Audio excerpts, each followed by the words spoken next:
prize funding. Story time! I was in a shoe shop the other day because I haven't found a vet man enough for the job. And I spy the sales girl. So thin, so shaky, so aloof, she might have been a whippet in a hat. And I cast my eyes over the wares on sale. Shoes of every shape and size flood my field of vision. I'm in wedges, pumps, stilettos, platforms, thigh-highs, ankle boots. Yes, I said wedges, pumps, stilettos, platforms, thigh-highs, ankle boots. And yes, even espadrilles.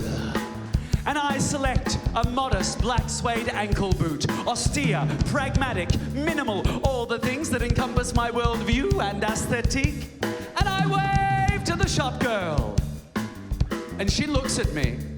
She makes direct eye contact with me, and then she looks away. Now listen, Melbourne. As the Argentinian men's water polo team will tell you, I can take a lot. You can beat me, you can whip me, you can scold me with hot irons, but as a Caucasian, cisgendered, middle-class man in today's society, you will not ignore me. So I walk up to the desk.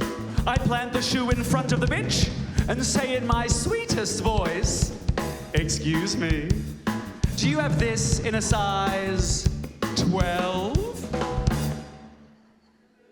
And you know what she says to me?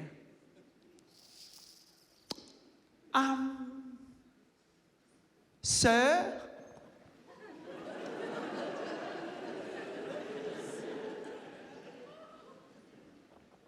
That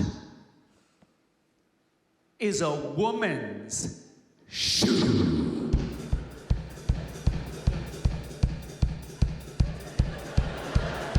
Now in this moment, I had options, I had choices. To roast the virgin in the yellow wood, and sorry I could not travel both. Number one, I could send this judgmental Pekingese in Tony Bianco pumps flying with the full force of my faggotry.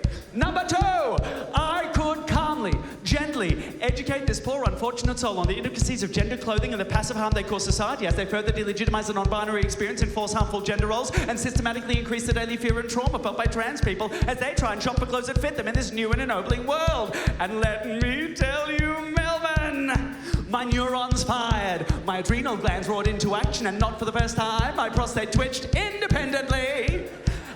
I summoned all the breath in my muscular body. Well, my athletic, but okay, my average, but the emaciated massive neuroses held together with Lexapro, gaffer tape, and nortriptyline I call my body. And I said to her, with centuries of LGBTQIA++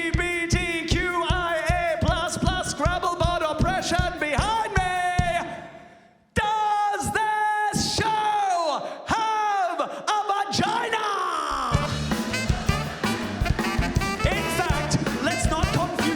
And gender? Has the shoe given you its pronouns? Has the shoe told you its place on the long list of medically approved genders that increases day by day? Or, and this is just a theory, is it just a fucking show?